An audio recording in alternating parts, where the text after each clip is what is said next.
예, 이제 말씀 받는 시간입니다. 다 자리에서 일어나셔서 말씀을 교독하긴 합니다만은 마음의 문을 활짝 열고 하나님의 말씀으로 받겠습니다. 이사야 40장 27절로 31절 본문을 꼭 펴놓으시기를 바랍니다.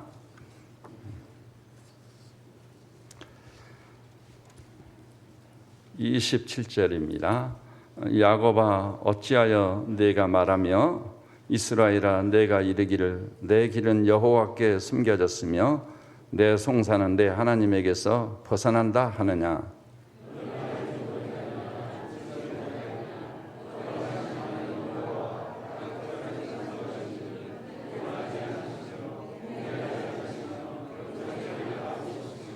피곤한 자에게는 능력을 주시며 무능한 자에게는 힘을 더하시나니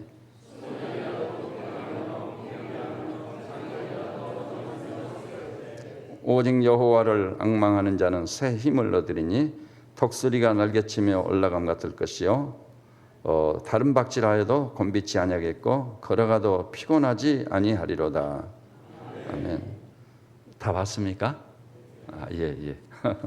제가 혹시 실수했나 해가지고 이제 책석해 주시기 바랍니다. 그 말씀을 나누기 전 우리 믿음의 식구들하고 잠시나마 또 깊은 교제를 나눕시다. 교제의 기쁨 충만해야 되겠습니다. 이렇게 한번 해보십시오. 우리는 한 분 하나님 아버지의 자녀들입니다. 사랑합니다. 축복합니다. 이렇게 인사 좀 나누십시오. 예.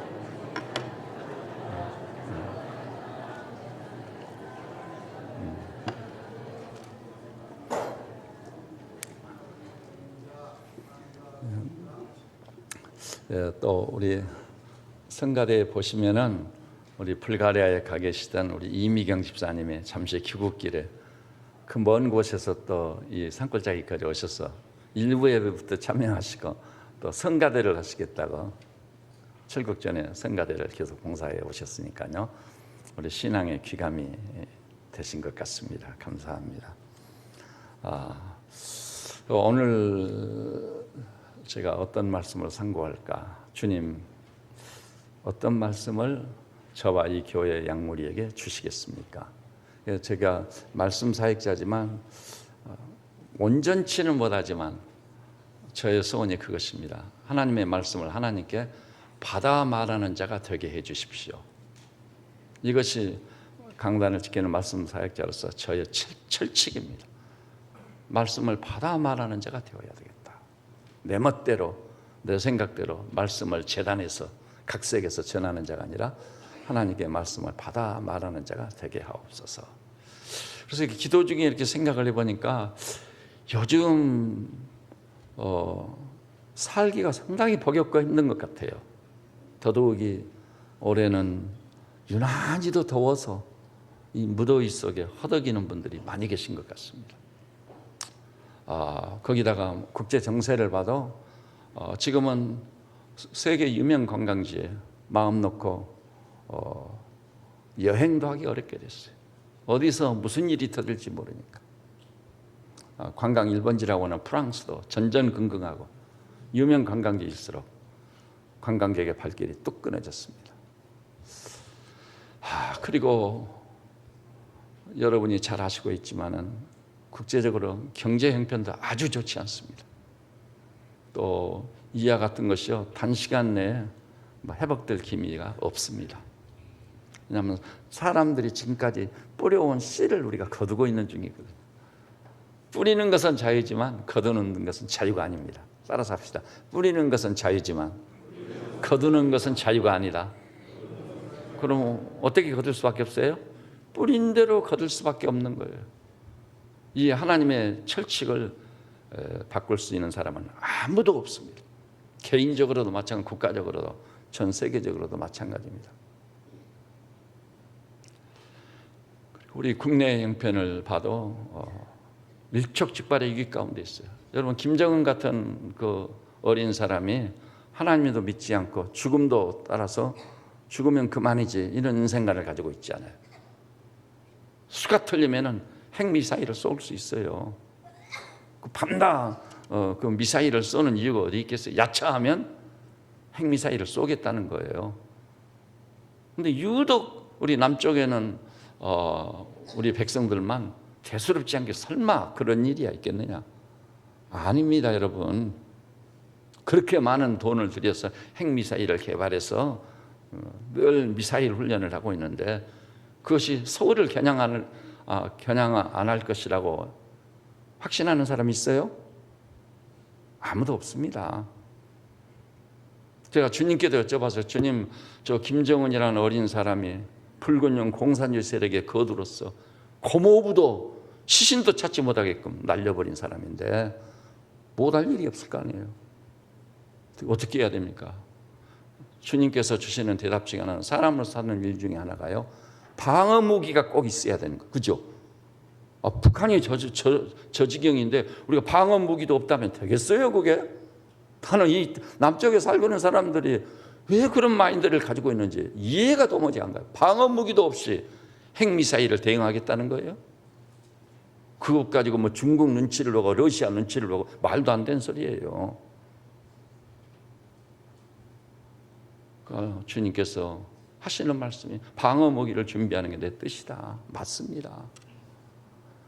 그리고요, 우리나라가 자살률 제1위입니다. OECD 국가 중에. 이혼율 제1위, 출산율은 최하위, 청소년 범죄율 제1위, 좋지 않은 것은 전부 제1위예요. 근자에는 부모가 자식을 때려 죽이기도 하고 굶겨 죽이기도 하고 자식들이 부모를 죽이기도 하고, 그것도 아주 잔인한 방법으로. 지금은 운전도 편안한 마음으로 자유롭게 이웃과 또 눈이 마주치면 하이 하면서 이럴 수 있는 분위기가 전혀 아니에요. 그래서 요즘 제가 절실히 느끼는 것 중에, 또 저한테 직접 그렇게 말씀을 해온 분들이 있어요. 목사님, 사람들하고 엮이면 안 됩니다. 저는 굉장히 자유로운 영혼을 가진 자거든요. 따라서 합시다. 주의 영이 계신 곳에는 자유함이 있느니라. 저는 그 그리스도인의 자유가 얼마나 놀라운 자유인지 눈물겹도록 감사하거든요. 과거에는 제가 세상의 결박당에 있었고 출세 지향적이고 또 목표 달성적, 성공지향적, 그런 것에 결박당해가지고 자유가 없었어요. 노예예요, 노예. 그런데 바울처럼요, 주님을 만난다, 이 모든 것을 배설물로 여긴다, 분토처럼 여겨버렸거든요. 그래서 자유인이 됐습니다. 얼마나 감사한지 모릅니다. 그래서 저는 사람들이 모인 곳에 가서도 제가 당당하게 얘기하거든요. 저는 어느 교회 목사인데 어디서 오셨습니까? 그러면 목사님, 그러면 안 된다는 거예요. 사람들한테 엮이면 안 된다는 거예요. 저는 그럼 목사님 목회하시는 교회는 어디입니까? 그러면 제가 경기도 광주 그 수레실이라고 산골짜기 올라가면은 우뚝 솟은 예배당의 배입니다. 그 교회 목회자입니다. 그럼 아니, 목사님 목회하는 지역과 그걸 공개하면 어떻게 되냐고. 엮이면 안 된다는 거예요. 혹시 목사님이 우리끼리 얘기한 것 중에 그 사람이 목사님을 고깝게 여겨가지고 혹시 내가 아는 사람이 이 골짜기에 살고 있는 사람도 있을 수 있고 우리 교회를 아는 사람도 있을 수 있고, 정말 미국 가서 제가 복음을 전하다 보니까 하루 종일 설교한 그 목사님이 제가 목사님 교회를 압니다 그러더라고요. 민경혁 목사님이라고. 아니, 우리 교회를 어떻게 합니까? 그랬더니 자기가 사랑의 교회 부목사로 있을 때 같이 동역을 이루었던 권사님하고 집사님이 이 골짜기에 살고 계시다네. 그래서 오면서 이 골짜기에 이런 교회가 있네 봤다는 거예요. 정말 자유롭지 못하더라고요. 근데요, 그런 것들이 저를 결박할 수 없어요. 주의 영이 계신 곳에는 진짜 자유함이 있습니다. 저는 우리 세배지 양머리들이 이 어지럽고 폐역한 세대 속에서 어떤 것에도 매이지 않은 자유인으로 사시기를 우리 주님의 이름으로 축원합니다. 자유가 얼마나 귀한지 아는 사람은 알아요. 어디 가면 패트릭 헨리가 자유 아니면 죽음을 달라고 외쳤겠습니까? 그리스도인의 자유는 특히 너무나도 귀하고 귀한 겁니다. 그래서 제가 주님 말씀을 받아 말해야 될 텐데 어떤 말씀을 전하기를 원하십니까? 그랬더니 국내 이런 상황과 모든 걸 보이면서 사람들이 얼마나 마음이 불안할까, 또 염려스러울까? 위기의식 때문에 두려움과 공포가 있을까? 편할 날이 없는 것 같아요.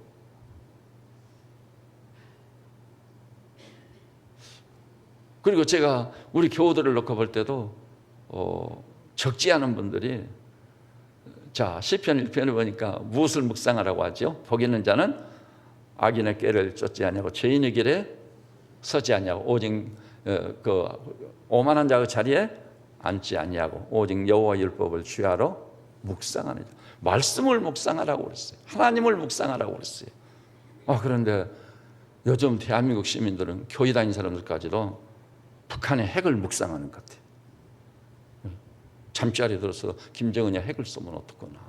핵을 묵상하고. 또 하도 잔인하고 잔혹한 죄들이 많으니까 혹시 오늘 저녁 우리 집에서도 이런 범죄 행위가 있으면 어떻게 할까? 죄를 묵상하는 거예요. 죄를. 그리고 개인적으로 자기가 온전치 못하니까 관 속에 누울 때까지는 죄를 지을 수 있잖아요. 근데 죄를 짓고 난 다음 그 죄를 하나님 앞에서 철저히 회개하는 건 맞지만 밤낮으로 죄를 묵상하는 자가 되면 안 되지. 자신이 차마 입에 담기도 어려운 부끄러운 일을 행했어요. 그것을 묵상하고 살면 안 되잖아요. 그런데 이 시대에 사로잡히고 이 세상의 논리에 함몰되고, 그래서 미사일을 쏘면 어떡하나, 전쟁이 일어나면 어떻게 할까, 경제가 나쁜데 직장이 떨어지면 어떻게 될까, 건강을 상하면 어떻게 될까, 요즘 배가 슬슬 아프더니 암은 아닐지, 이런 염려 저런 염려해서 그것을 묵상하다 보면 완전히 사탄의 노예로 전락하고 있는 겁니다. 마귀가 제일 기뻐하는 거예요.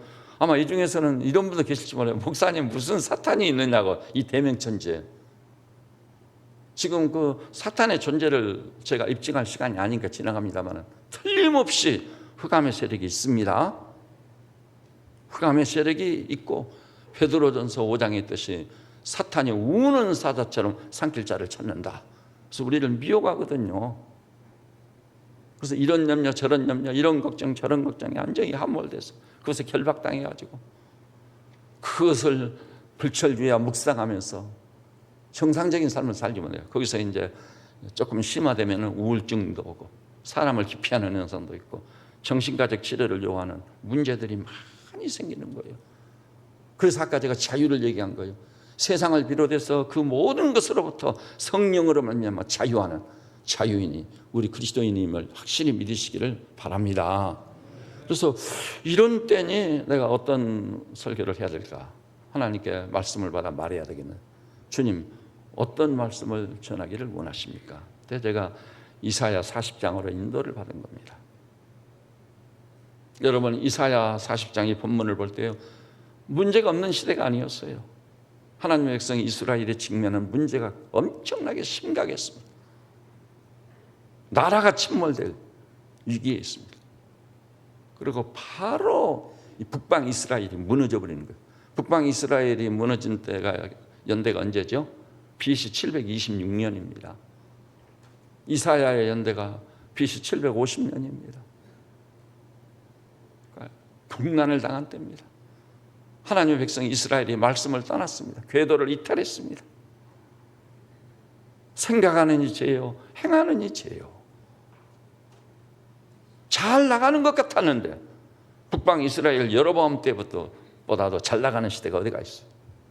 근데 이미 그들은 하나님의 윤리와 법도를 떠났습니다.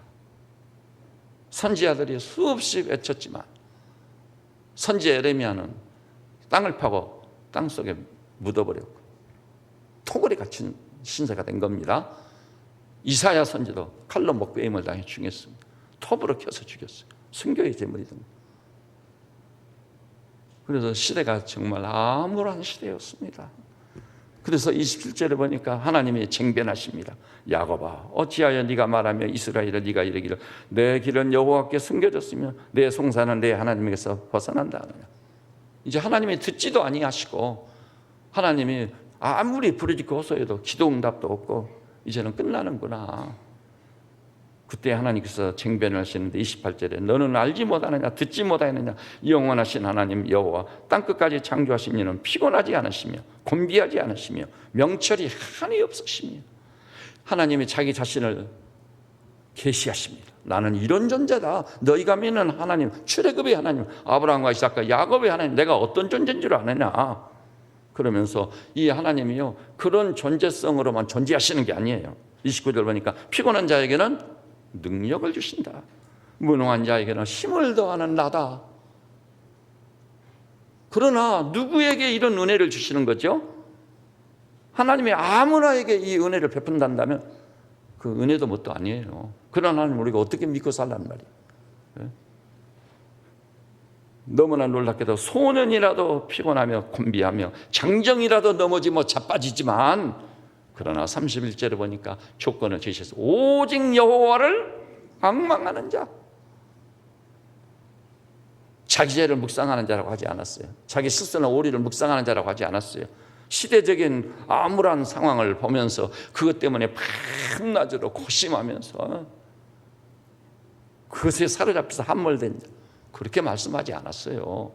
아무리 시대적인 문제가 있고 우리 주변 환경이 좀 참담할지라도, 어떤 상황에 직면해 있을지라도 뭐예요?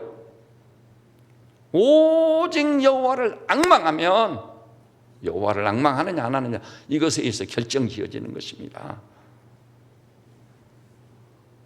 여러분, 그래서 오늘 설교 제목이 뭐죠? 하나님으로부터 새 힘을 받아 사셨습니까? 이게 좀 제목이 상당히 도발적인 겁니다. 여러분한테 도전하고 있는 거예요. 메신저가 하나님으로부터만 올 수 있는 그 새 힘을 받아 사셨는지 지난 일주간 한번 돌아보십시오. 진짜 여러분 하나님만이 주실 수 있는 새 힘을 받아 일주일을 살아오셨습니까? 진짜 이 본문이 말하고 있듯이 오직 여호와를 여러분이 앙망하셔서 독수리 날개치며 올라감 같은 새 힘을 받으셨느냐는 그 말이에요. 그래서 내가 직면한 문제와 상관없이, 우리 조국이 당면한 그런 과제야 상관없이 그것을 깨끗이 믿음으로 탁 덮어버리고 오직 여호와를 앙망하여 독수리가 날개치며 올라간 같은 새 힘을 받아 승리하며 사셨느냐는 말이에요. 이것이 핵심입니다. 이것이 본질입니다. 여호와를 앙망한다는 것.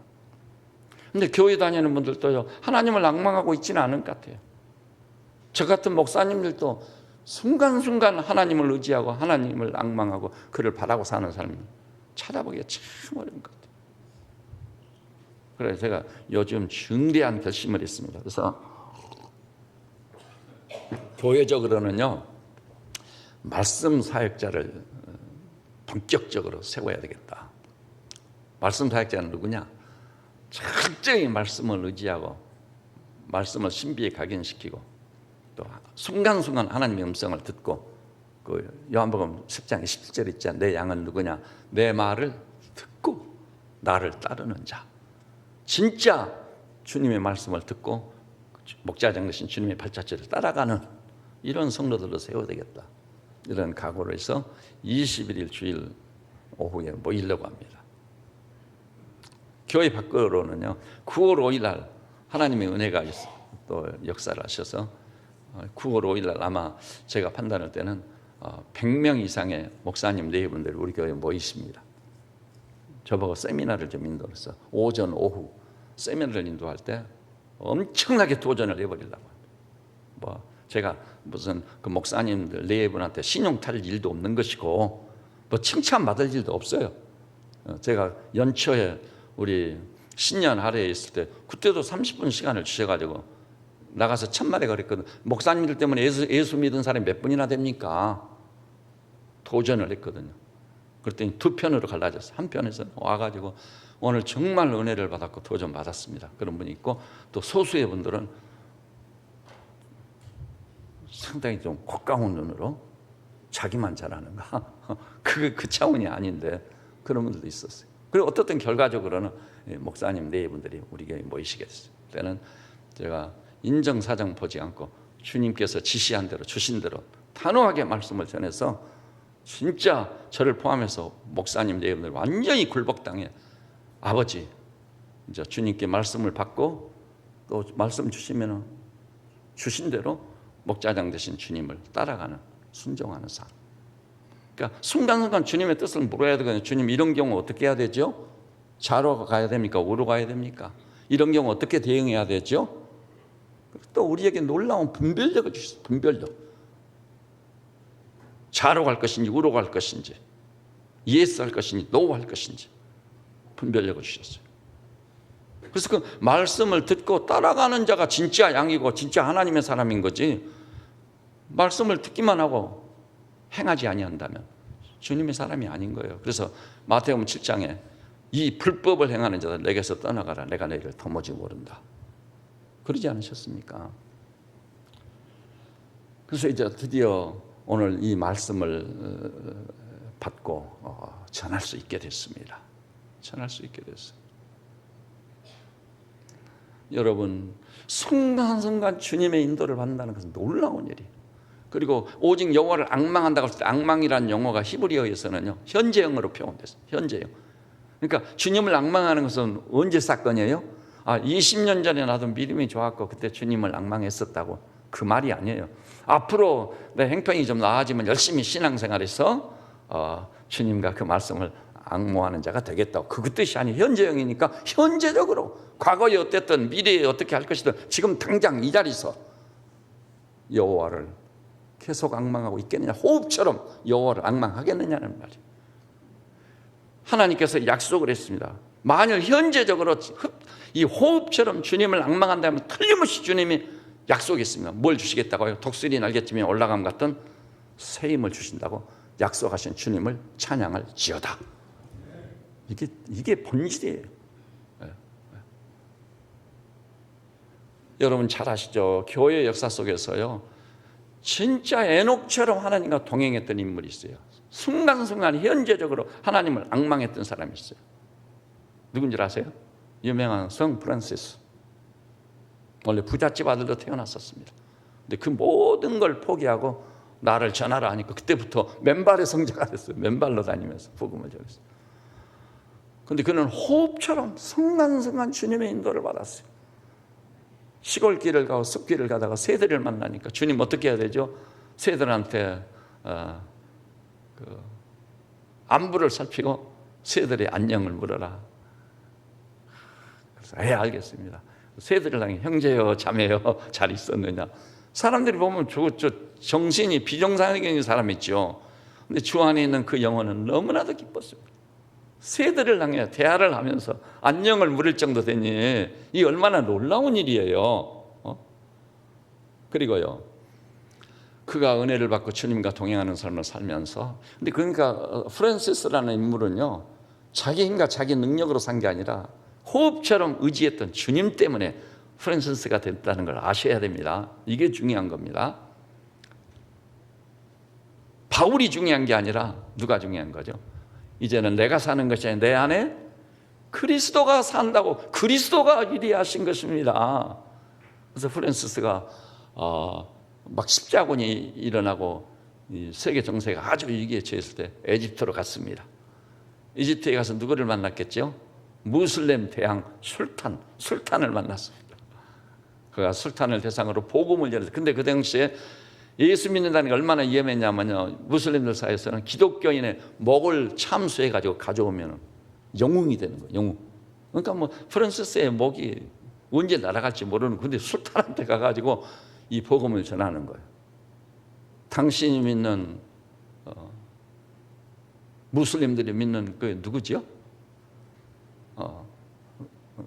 그 이슬람의 그 숭앙하는 이 알라신 알라가 옳은지 내가 믿는 예수 그리스도가 옳은지, 당신 내가 만났다고 당신들이 믿는다고 하는 알라는 틀린 것입니다. 내가 직접 만나본 예수님이 옳으십니다. 예수님만이 유일무이한 구원자입니다. 내 인생의 주인이십니다. 막 전했어요. 그랬더니 주변에 있는 그 술탄 주변에 있는 신하들이 저는 목을 자르라고. 그런데 그 술탄이 은혜를 받아 감동을 먹었어요. 그래서 죽이지 않았습니다. 그런데 그 술탄을 향해서 마지막 말을 했습니다. 당신네 그 무슬림 신자들 가운데 가장 훌륭한 신자를 나와 함께 불에 던지시오. 그러면 내 말이 맞는지 당신들이 믿는 알라신이 맞는지 알게 될 겁니다. 타져 죽지 않은 자가 옳은 것입니다. 자기 목숨을 걸었어요. 그렇게 믿었습니다. 실제로 믿었어요. 그렇게 담대한 믿음이 프란시스에게는 없는 거예요. 사람에게는 없는 거예요. 믿음은 들으면서 나고, 들으면 하나님의 말씀으로 하나님에게서 오는 거예요. 그래서 죽지 않고 살아 돌아왔습니다. 사람들이 엄청난 충격을 먹었어요. 술탄을 만나고 온 사람이 죽지 않고 살다니, 그 앞에 가서 오히려 복음을 전하고, 놀라운 일이에요. 그가 오직 여호와를 앙망했기 때문에. 오늘 여기 나오신 믿음의 식구들이요, 지금까지 신앙생활을 어떻게 해오셨든지 바로 이 시간 주님 나를 불쌍히 여겨주십시오. 내가 예수님을 주라고 말을 했지만 어느 독일 교회 그 정원에 있는 비석이 있듯이 너희 날 주라 하면서도 나를 따르지 않았고, 주여, 나의 문제는 거기에 있었습니다. 입술로만 주의 이름을 불렀습니다. 그래서 이제는 순간순간 오직 여호와를 앙망하는 자, 그렇게 되기를 원합니다. 그렇게 되겠습니다. 여러분과 저희 인생의 최심한 의지의 결단을 내려 호흡처럼 주님을 앙망하고 앙모하며 사는 우리 성도들 되시기를 주님의 이름으로 축원합니다. 여러분, 성경이 뭐예요? 제가 말씀드렸죠. 신약도 없을 때 예수님의 제자들을 불렀어요. 성경이 없어요. 뭐라고 그러죠? 너희는 나를 따르라. 그래서 배와 아비를, 그물을 배와 함께 아비와 함께 버려두고 예수를 쫓으니라. 예수님 앞서가지고 그분 따라가면서 사는 것이 기독교였습니다. 그게 신앙의 본질입니다. 그때는 말씀이 없으니까 지금 말씀이 있는 시대도 사적으로 어떤 공동체적으로 주님의 섬세한 인도가 있는 건 사실입니다. 사도행전에 보면 나오지 않아요? 저 마게도냐 사람이 바울에게 건너와서 우리를 도우라. 그래서 유럽 복음화의 시초가 됐던 것 아닙니까? 또 여러분, 빌립을 보고 광야로 가라고 하잖아요. 그 광야로 갔더니 사람이 있는 것이 아닌데 거기 누가 있는 거예요? 에집트에 재정을 맡은 대신이 예루살렘에 왔다가 종자들을 데리고 귀국길이, 그를 만나가지고 복음을 전해서 그 자리에서 예수님을 영접하고 세례를 베푸는 놀라운 역사가 있지 않아요? 우리가 절대적인 기준은 성경이 하나님 말씀입니다. 그러나 사적으로요, 주님과 너무나도 친밀해가지고 주님의 음성을 빈번하게 듣는 우리 성도들이 되셔야 될 줄로 믿습니다. 여러분, 이 어지럽고 폐역한 시대를 어떻게 사실래요? 필요할 때나 주님 찾고, 또 문제가 있으면 그것 좀 해결해달라고 주님께 가져나오고, 그건 기독교 신앙이 아니에요. 그래서 히브리서 12장도 보니까 믿음의 주여 우리를 온전케 하시는 이신 예수를 바라보자. 따라서 합시다. 기독교 신앙은 예수님을 바라보는 신앙이다. 고린도후서 13장 5절에서 바울이 외쳤지 않아요? 너희가 진짜 믿음이 있는 걸 너희 자신을 시험하고 확증하라. 믿음을 분명하게 드러내는 말씀입니다. 믿음이 진짜 있는지 한번 시험해봐라, 확증해봐라. 그러면서 어떤 방식으로? 예수 그리스도가 너희 안에 계신 줄을 알지 못하느냐? 그렇지 않으면 너희가 버리운 자리라. 이 복음이 근자예요. 너무 묻혀 있었어요. 그래서 그냥 예수 믿는 게 신앙의 길인 줄만 알았어요. 근데 이 믿음이라는 게 의미가 맹랑해요. 폭이 너무 넓어서 가짜가 너무 많은 거예요. 그래서 주님께서도 친히 정의했어요. 요한복음 1장 12절. 영접하는 자, 곧 그 이름을 믿는 자. 믿음이 뭐라고 해요? 예수 그리스도를 내 마음의 중심과 왕자에 모시는 거 영접입니다. 그러면 하나님의 자녀가 되는 권세를 준다. 놀랍지 않습니까? 구약이든 신약이든 똑같아요. 그래서 여기 나오신 모든 믿음의 식구들께서 다른 사람이 어떻든 예수님을 여러분의 마음의 중심과 왕자에 모실 수 있기를 바랍니다. 그리고 제가 그것도 비교해서 말씀드렸죠. 십자가나 부활이나 다 믿어졌다고, 그래서 예수님이 나의 구세주다고. 근데 구세주란 용어가 성경에 몇 번이요? 24회. 그런데요, 도마처럼 부활의 주님으로 나타나셨어요. 그 주님 못자국 창작을 확인해서 그 순간 구세주로 믿을 뿐만 아니라 나의 주, 나의 하나님, 예수님을 자기 인생의 주인으로 모신 거예요. 주인으로. 당신은 나의 주인입니다. 이제 주인입니다. 주인으로 모셨어요. 노예는, 종은 누구 뜻대로 사는 거죠? 주인의 뜻대로 사는 사람이 종인 거예요. 바울도 그리스도 예수의 종된 나 바울은 그리스도 예수의 종인 거예요. 그것이 얼마나 놀라운 특권인지 모르는 겁니다. 그래서 바울은요, 종인 자기가 사는 게 아니라 이제는 내가 사는 것이 내 안에 주인 되신 그리스도가 사신 것이라. 이렇게 놀라운 삶이 있는 것입니다. 이렇게 호흡처럼 여호와를 앙망하면 하나님이 약속대로, 여러분 그런 분은 인생이 아니신 적 시건치 아니하시는 분이세요. 천지는 없어지라 내 말은 패하지 않고 다 이루리라. 그 약속을 쫓아 어떤 은혜를 주신다고요? 오직 여호와를 앙망하는 너희에게는 내가 독수리 날개치며 올라간 같은 새 힘을 주실 거다. 새. 이것이 약속입니다. 근데 사람들은요, 여기에 방점을 두는 거예요. 나도 주님 새 힘 주십시오. 그래서 젊은 독수리 같이 갖게 하시고 달려가며 살고 걸어가며 살게 승리하게 해 주십시오. 그건 잘못된 거예요. 하나님은 어디에 방점을 두고 있는 거예요? 여호와를 앙망한다는데 방점을 두고 있는 거예요. 이거도 사탄의 속임수가 있는 거예요. 우리는 당장에 내가 어떤 기적의 주인공이 되고 막. 근데 그게 아니에요. 오직 여호와를 앙망하는 자가 되어야 됩니다.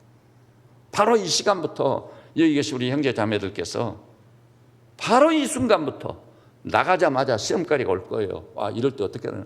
밥을 타는데 저 줄이 많이 서 있거든요. 주님 이런 때는 어때야죠? 교인들이 이해할 거니까 슬그머니 가서 앞줄이 가서 타자. 그러지 마시고 주님 어떻게 해야 되죠? 네가 언제 왔냐? 지금 왔습니다. 그러면 지금 가서 줄 서라. 알겠습니다. 순종해 보세요. 그러면 내가 저 누구하고 오후에 만나기로 약속 시간이 늦는데요. 늦는 것이 하나님의 뜻이에요. 저 그런 경험 해봤습니다. 제가 집회 강사로 청병을 받아서 공주 CCC 대표로 있을 때 아니 이것저것 하다 보니까 버스 시간을 놓쳐가지고 딱 가니까 출발한 지 5분인 거예요. 아이고 큰일 났구나. 그 교회에서 나를 어떻게 생각할 건가. 그 교회 목사님을 교인들이 청빙한 강사가 제 시간이 돼도 나타나지 않으니까 목사님하고 교인들이 나를 어떻게 생각할까 관심의 표적인 거예요. 가만히 생각하면 그게 아니에요. 늦게 하신 이도 하나님이실 거다. 무슨 뜻이 있을 거다. 그랬더니 제가 타려고 했던 그 버스가 전복돼 가지고 사람들이 죽고 다치고 큰 사고였습니다. 주님이 그런 분이시군요. 알겠습니다. 하나님의 개입하고 역사하시고, 자 성경에 보니 산상설교에서 주님이 뭐라고 하는지 따라서 해봅시다. 너희는 머리털 하나까지 헤아림 바 되었느니라. 우리 주님이 진짜 우리를 주님을 주님으로 모셔버리면 그분이 머리털 하나까지 헤아리신다는 거 아시기를 바랍니다. 무엇을 먹을까, 무엇을 염려할까, 입을까. 주님은 단호하게 말, 염려하지 말라. 이것은 이방인들이 구하는 것이다. 너에게 이 모든 것이 있어야 할 줄을 내가 아는지라. 할렐루야입니다. 중요한 것은 진짜 주님을 나의 주인으로, 인생의 주인으로 모신 거예요. 그것을 최고의 특권과 영광으로 알아야 돼. 구약적으로 말하면 오직 여호와만 그래서 앙망하고 있어야 돼. 그러면 독수리에 날개치며 올라간 것 같은 새 힘을 주실 줄로 믿습니다. 그걸 한번 경험을 해보세요. 삶의 현장에서 많은 체험을 해야 진짜네 이게. 그리고 그 훈련이 되어지면은요, 내 중에는 주님의 음성을 듣는 거 금방 그것이 훈련이 되었어서 알게 돼요. 여러분, 이렇게 해서 주님을 앙망하는 자에게 주님이 새 힘을 주시면은 세 가지가 선물로 주신다고 그랬죠. 첫째는 독수리 날아가는 것처럼 된다. 두 번째는 달려가며 사는 자처럼 된다. 세 번째는 걸어가며 사는 자처럼 된다. 유대인의 전통은 이 본문을 해석하는데요, 사람이 직면할 수 있는 세 가지 상황을 말한다고 봅니다. 나는 그거 옳다고 봅니다. 그러면 독수리같이 날아가는 삶은 뭘 의미하겠죠? 유대인들은 그렇게 봤어요. 우리 인간이 이 땅을 살아가는 데 있어서는요, 날아가지 않으면 안 될 상황들이 있다는 겁니다. 영을 써도 안 되고 힘을 써도 안 되고 힘을 모아도 안 되고 절망할 수밖에 없는 상황들이 있어요. 신적 소중과 차원에서 기적의 역사가 일어나지 않으면 안 돼요. 그 중에 하나가 성경에 보면 뭐가 있죠? 출애굽 사건. 앞에는 홍해바다요, 뒤에는 바로의 주적병. 가도 못하고 물러서도. 그래서 백성들이 벌떼같이 일어나서 원망합니다. 우리를 이것으로 인도하여 물에 수장시키려 하느냐. 이럴 수도 없고 저럴 수도 없어요. 절체절명. 길이 없고 답이 없어요. 혹시 여기 계신 우리 교우들도 그런 경험을 해보신 일이 있는 분들이 있으시죠? 아이고, 주님 어떡합니까? 답이 없습니다. 희망이 절벽입니다. 이제 끝났습니다. 감옥에 갇힌 요셉이 바로 그런 상황 아니겠어요? 그것은 날아가지 아니하면 안 될 상황인 거예요. 그래서 하나님께서 40년 광야를 출애굽기 19장에 이렇게 말씀했어요. 내가 어떻게 독수리 날개로 너희를 넣어 내게로 인도하였음을 너희가 보았느니라. 이스라엘 백성을요, 독수리처럼 날개 싣고 그곳을 날아서 가나안으로 입성하게 한 하나님이신 거 아시기를 바랍니다. 그런 상황들이 있다는 거예요. 저는 우리 세배째 양무리들께서요, 진짜 이 이사야 40장처럼 오직 여호와를 앙망하여 하나님께서 은혜와 복을 주시되 날아가며 살 수 있는 하나님의 종들이 되게 해주실 줄로 믿습니다. 이건요, 그냥 우리 한 사람 잘 먹고 잘 살고 성공하고 목표 달성하라 그런 뜻이 아닙니다. 하나님의 영광을 드러내라고, 이 복음이 땅끝까지 전파되어 죽어가는 영혼들을 구원하라고 이 기적의 역사를 주시는 겁니다. 그래서요, 이런 날아가며 사는 기적의 역사가 선교사님들한테 집중적으로 일어난다는 걸 우리는 주목해야 돼요. 선교사님들.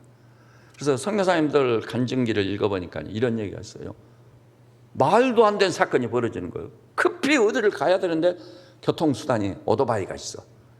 근데 오토바이를 타고 막 갔는데 알고 보니 가다가 보니까 오토바이 속에 뭐가 없었겠죠? 휘발유가 없는 거예요. 없는데 달려간 거예요. 이게 도대체 어떻게 된 거냐? 하나님께서 날아가며 살도록 은혜 주신 줄 믿으시기를 바랍니다.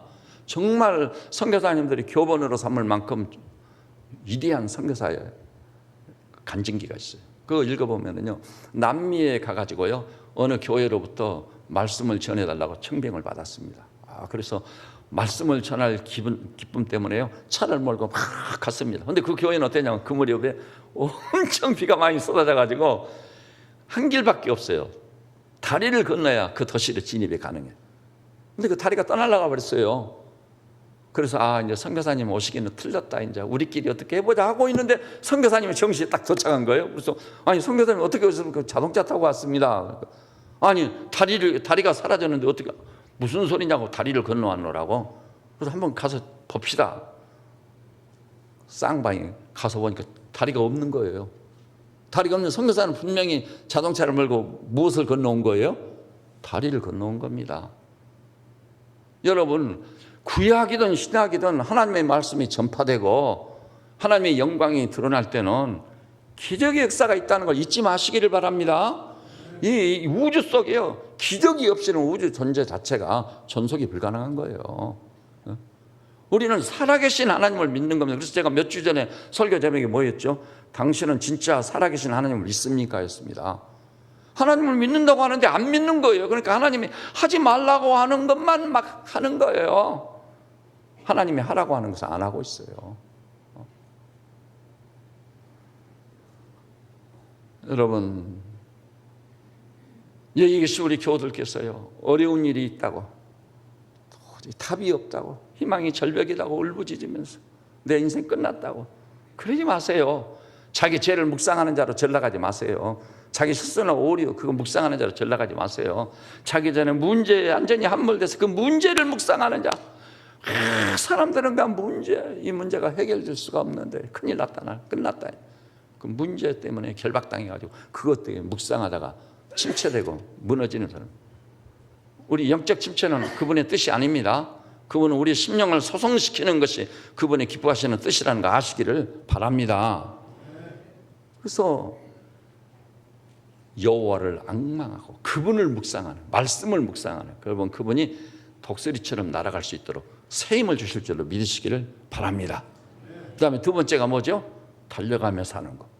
이 달려가며 산다는 것은 특별한 뜻을 가지고 있어요. 특히 우리가 살고는 우리 시대에 해당되는 말씀입니다.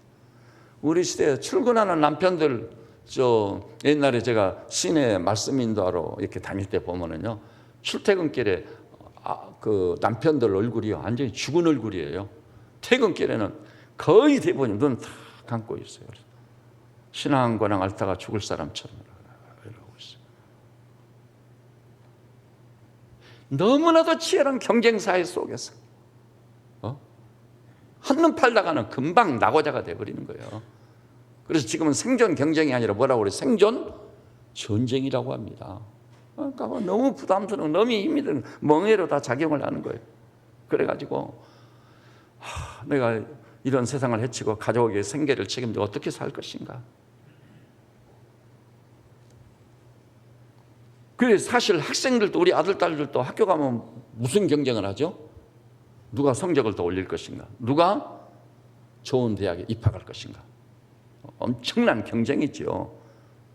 지금은 미국에 신학교 간, 유학 간 목사님들 얘기 들어보니까 자기가 히어링이, 리스닝이 잘 안 돼가지고 노트 좀 빌려달라고 안 빌려준대요. 성적을 가지고 경쟁 관계에 있기 때문에 안 빌려주는 거예요. 이런 시대가 됐으니 그럴 만도 하지요. 그러나 그런 치열한 생존 전쟁이 있다 할지라도 오직 여호와를 앙망하면은 어떤 힘을 주신다고요? 달려가며 살 수 있는 힘을 주실 줄로 믿습니다. 이런 그 신령한 체험과 경험을 한 사람들이 무수히 많아요. 이재한 선교사님 제가 간증을 좀 해드리고 싶어요. 이재한 선교사님은 춘정로에 있는 평안교회 총회장님 목사님이 두 분이나 나온 목사님이잖아요. 김윤찬 목사님, 이성택 목사님, 진경 총회장님들이시거든요. 근데 그 교회 제가 신학교 다니고 있는데 저는 3학년이고 그 친구는 2학년이에요. 근데 어느 날 나가지고 전도사님 우리 중고등부 수양회 좀 인도해 주세요. 그 교회가 크니까 중등부 고등부 수가 굉장히 많아요. 그래서 가겠습니다. 수양회를 같이 갔거든요. 그래서 교제가 시작되어 가지고 굉장히 친밀한 형제가 됐어요. 근데 이 형제가요, 한국이 파송한 선교사 중에는 이겁니다. 이재한 선교사를 따라갈 자가 없어요. 그건 원래 회심을 했을 때부터 놀라운 사람이었어요. 회심을 해가지고 회개를 하는데 그 회개의 철저성, 심지어는 아이 10대 때 어느 가게에서 빵을 하나 훔쳐 먹었는데 그 빵 가게를 갔대요. 직접 제가, 그리고 이재한 선교사는 거짓말할 사람이 아니에요. 거짓말할 위인이 못 돼. 회개한 다음에는 하나님의 채찍이 두려워서 절대 거짓말할 사람이 아니에요. 그래가지고 가니까 아주머니 사장님 맞이하더라고요. 그래서 제가 아주머니 가게에서 몇 년 전에 빵을 하나 훔쳐 먹었는데 제가 오늘 그 빵값을 갚으러 왔습니다. 그랬더니 이렇게 보더니 당신 돌았어 그러더라고요. 아니, 성장 과정에서 남의 가게에서 빵 하나 과자 하나 안 훔쳐 먹으면 경험이 있는 사람이 누가 있느냐는. 근데 세상 그렇게 이제 와서 빵값 몇 푼 된다고 갚으러 왔다고. 당신 돌았느냐고. 그래서 그랬대요. 아니다고. 꼭 갚아야 됩니다. 왜냐하면 제가 예수를 믿고 회개를 했는데 지나간 날 지은 죄를 하나하나 다 주님과 관계에서 해결을 하고 있는데 이 빵값이 생각나서 왔습니다. 그리고 빵값 하나를 드리겠다는 게 아니라 이자를 쳐서 이자보다 훨씬 많은 몇 배로 해가지고 계산을 가지고 받으시라고 그랬더니 그때 이 예수 믿고 회개해서 이렇게 왔다고 하니까 그 아주머니 얼굴이 표정이 굉장히 진지해지고 감동 먹은 얼굴이 되더라고요. 그런 사람이거든요. 이 형제가요, 캐나다에 있는 인디안 교회 창립 예배에 축사를 맡아서 갔습니다. 그런데 그 인디안 교회를 세운 분이요, 아주 무서운 죄수예요, 죄수. 자기 아내를 총으로 쏴서 죽인 사람. 그래서 체포돼가지고 감옥에 수감돼 있어요. 감옥에 수감된 죄수인데 주일날은 자유인이 돼서 나와서 인디안 전도를 하는 거예요.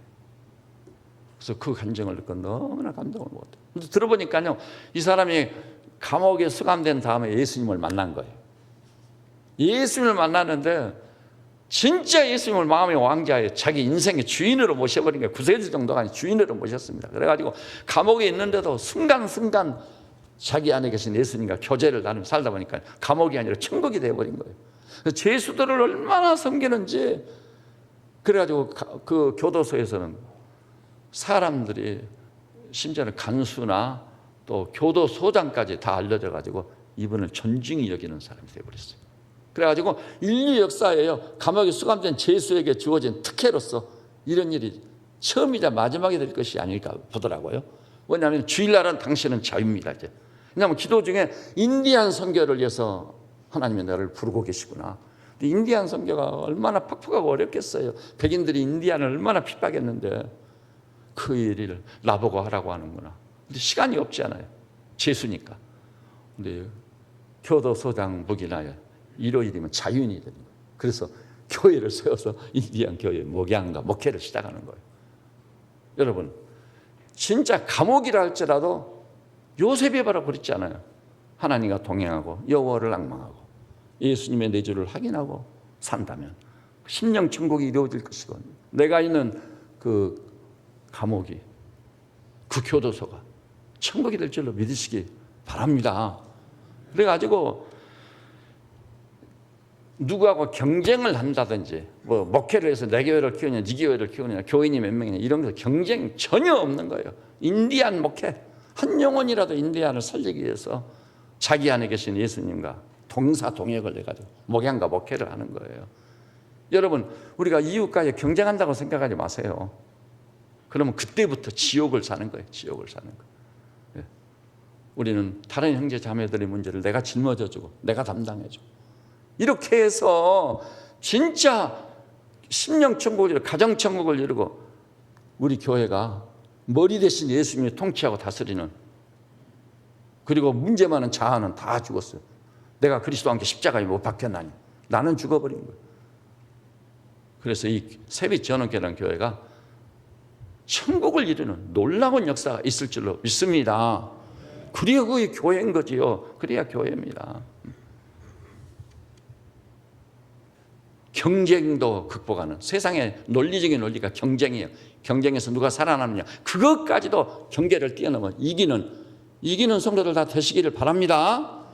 그것에 함몰되지 마세요. 지옥을 삽니다. 그다음 세 번째는 뭐죠? 걸어간다. 걸어가도 피곤치 아니하리라.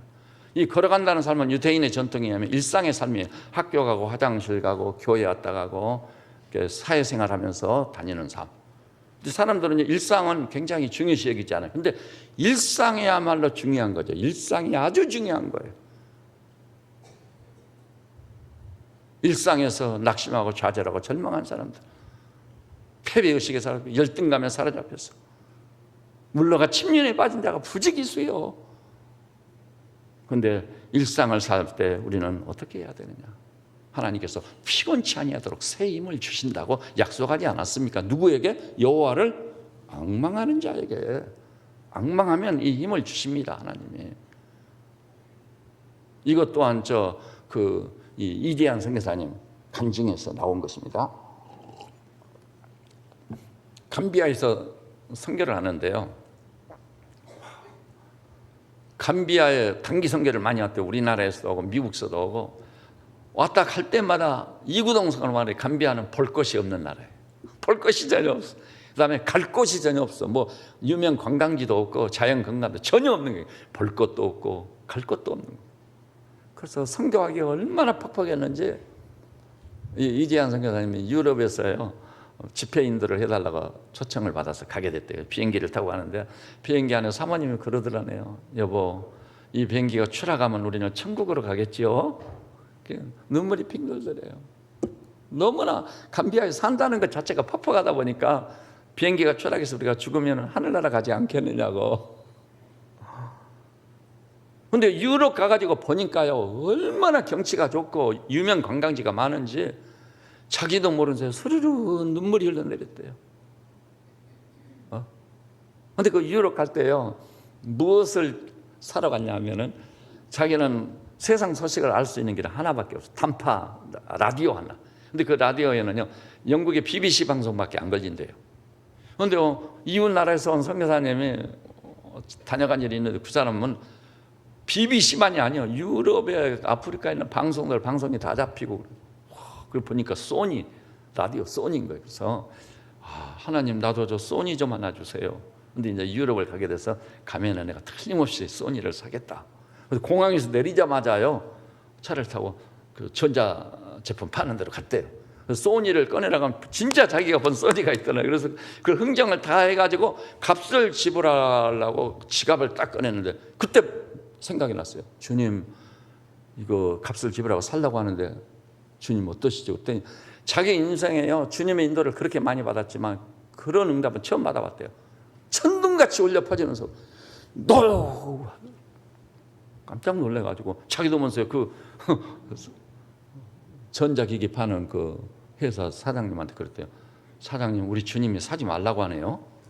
그러고 지갑을 닫고 와버렸대요. 그 사람이 이게 무슨 소리고 멍해가지고 그래가지고 라디오를 포기했습니다. 그렇게 선호했던 라디오. 주님의 뜻이라면 포기할 수 있었어요. 근데 그 직후에 LA에 있는 교회에서 선교사님을 모시고 은혜를 받겠다고 선교 집회를 한다고 초청을 했어요. 갔습니다. 이제 갔는데요. 놀라운 일은요. 집회를 마치고 저녁마다 교우들이 돌아가면 식사를 대접해 주시는데 한 집사님이 식사를 대접해 주셨다네요. 이 식사가 끝나가는 이만한 상자를 잘 포장을 해서 선물로 주더라고요. 집사님, 이게 뭔데요? 그랬더니 뭐 풀어보시라고. 그래서 풀어보니까요, 소니 그 라디오가 딱 들어있는 거예요. 거기. 이게 뭡니까? 그랬더니 선교사님께 드리는 선물이다. 그랬더니 주님이 노했기 때문에 내가 안 가지겠습니다. 가져. 필요한 사람한테 드리라고. 그랬더니 이분이 뭐라고 하냐, 이 미국 땅에서 이까지 소니 라디오 들고 다니면서 듣고 그럴 사람 아무도 없다고. 그리고 내가 바로 소니 회사의 직원이라고. 그러니까 받아 가지고 갔어요. 그래가지고 소니가 생겼대요. 와, 하나님께서 이렇게 소니를 예비해 놓으셨구나. 여러분, 우리가 살아계신 하나님을 믿고 그 하나님을 이 호흡처럼 의지하면서 그분을 앙망한다면은 이재현 선교사뿐만 아니라 우리에게도 놀라운 인도가 있을 줄 믿습니다. 그래서 주님이 자기를 뭐라고 불렀죠? 나는 목자요, 너희는 내 양이라고 했습니다. 우리가 목자 되신 주님의 음성을 듣고 그 발자취를 따라 가기만 한다면 주님이 얼마나 놀라운 것으로 우리를 인도하겠습니까? 푸른 초장 실만한 물가를 잘 아실 것입니다. 혹시 사망의 음침한 계곡을 지날지라도 해를 두려워하지 않을 것은 주의 손에 둘려진 지팡이와 막대기를 바라보기 때문인 겁니다.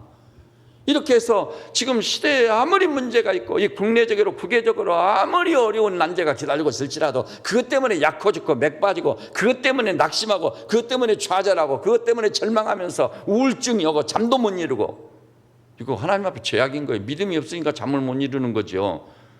잠 못 자는 분은 목사님 어떻게 알고 내 말을 하시지?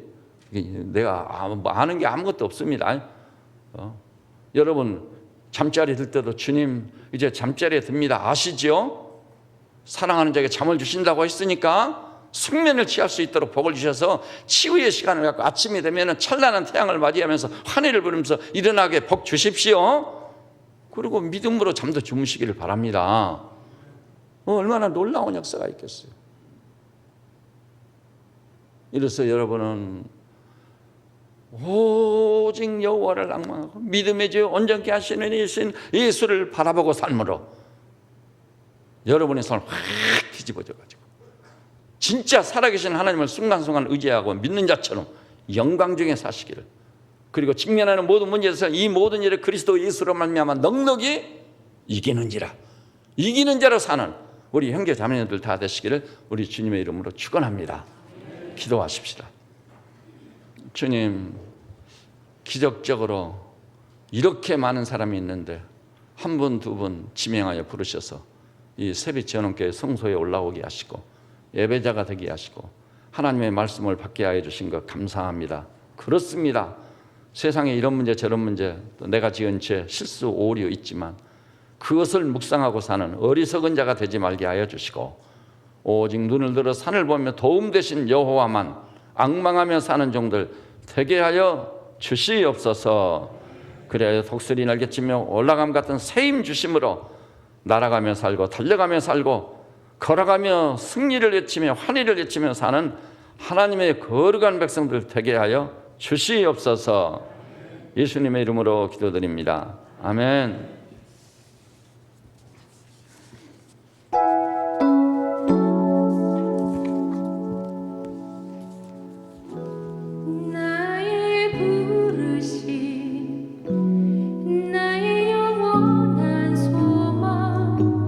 예수님의 영상을